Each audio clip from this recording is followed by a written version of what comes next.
আজকে সকালবেলা ঘুম থেকে উঠে ভেবেছিলাম যে পুরানা কোনো কাজ করব। আসলে আমরা অনেকগুলো কাজই করে থাকি, কিন্তু সব কাজে কমপ্লিট করা হয় না। কিছু কিছু কাজ হচ্ছে যে আমরা এভাবে অলসের মতো ফেলে রাখি। তো আমারও হচ্ছে এই কাজটা বলতে গেলে অলসের মতোই ফেলে রাখা। আমিও অলসতা করে হচ্ছে এই কাজটা করিনি।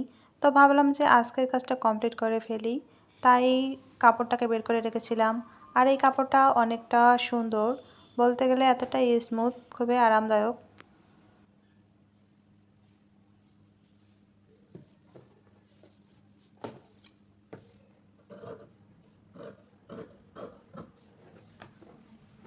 আমি একটা হচ্ছে মশারির কভার বানাবো। তো অনেক সময় বালিশের কভারও হচ্ছে যে বানানো হয়ে থাকে, কিন্তু আমার কাছে মনে হয়েছিল কাপড়টা একটু যদি লাইট কালারের হতো তাহলে হয়তো বা একটু বেশি ফুটে উঠতো। কিন্তু আমার কাছে এই কাপড়টা ছিল এক্সট্রা, কারণ এটা একটা পাঞ্জাবির কাপড়, বলতে গেলে এটা দিয়ে বোরকাও বানানো যায়। আর কাপড়টা একটু সিল্ক টাইপের। কাপড়টা ছিল অনেকটাই সফট, এটা হাতে ধরলে বোঝা যাবে এটা কতটাই সফট। তো আমার কাছে মনে হয়েছিল একটা কুশন যদি আমি এটা দিয়ে বানাই তাহলে হয়তোবা অনেক ভালো হবে। তো আগেই হচ্ছে আমি কিছু কাজ করে রেখেছিলাম। আর এটাকে চারপাশে দিয়ে হচ্ছে যেটাকে বলে ঝাড়ল দেওয়ার জন্য আবারও আমি কাপড় কেটে নিলাম। নেওয়ার পরে হচ্ছে মেশিন দিয়ে সেলাই করে নেব। আর এই সামান্য একটু কাজের জন্য আমি এটা অনেক দিন ধরে ফেলে রেখেছিলাম। আর এটার মুখের মধ্যে যে একটা চেন লাগিয়েছিলাম সেটা হচ্ছে কিনে নিয়ে এসেছিলাম। তারপর ওটা লাগিয়েছি আগেই, কিন্তু ক্যামেরায় বন্দি করা হয়নি, তাই আপনাদের দেখাতে পারলাম না। বাসায় অন্যান্য কাজের থেকে সেলাইয়ের কাজটা খুবই ধৈর্যের। আপনি যতই কাজে হচ্ছে এক্সপার্ট হন না কেন, এটা যদি সবসময় প্র্যাকটিস না করেন তাহলে সেলাইয়ের কাজের জন্য আপনি কাটতে পারবেন, কিন্তু আপনার কাটিংটাও হচ্ছে বেশি একটা ভালো হবে না যদি আপনার সবসময় হচ্ছে প্র্যাকটিসটা না থাকে।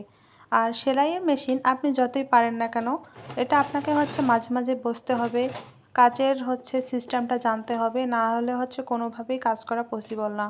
আসলে আমরা অনেকেই অনেক কাজ পারি, অনেকেই জানি, কিন্তু সেটা হচ্ছে সুন্দরভাবে যে একটা কাজটা করব, কমপ্লিট করব, তারপর হচ্ছে যে নিখুঁত হবে যে কাজটা, এইটা কিন্তু খুব সহজেই হয় না। তো আমিও সবসময় মেশিনের মধ্যে বসি না, মাঝে মাঝে একটু শখের বসে আমারও হচ্ছে কাজ করা হয় টুকটাক, এই যা। কিন্তু আমার হচ্ছে কাটতে ভালো লাগে, যে কোনো হচ্ছে ডিজাইন করতে ভালো লাগে, কিন্তু আমার সেলাই করতে ভালো লাগে না। যদিও আমার মেশিনটা ছিল একটা ইলেকট্রিক মেশিন, আর এটা হচ্ছে টেবিলে সেট করে খুব সহজেই হচ্ছে যে কাজ করা যায়, কিন্তু তারপরেও হচ্ছে আমার কাছে সেলাইটা মোটেই ভালো লাগে না, কারণ আমি সব সময় এই কাজটা করি না। আর দেখা যায় যে এখানে যে সুচ আছে, সুচের মধ্যে প্রায় প্রায় সুতা আমার চলে যায়, আবার হচ্ছে লাগাতে হয়, খুব বিরক্ত লাগে। তারপর হচ্ছে ববিনের সুতা শেষ হয়ে যায়, আবার লাগাতে হয়। তো আমার কাছে হচ্ছে কাপড়ের যে কাটাটা, এই কাটাকাটিটা আমার কাছে বেশি ভালো লাগে, কিন্তু আমার কাছে সেলাই একদমই ভালো লাগে না।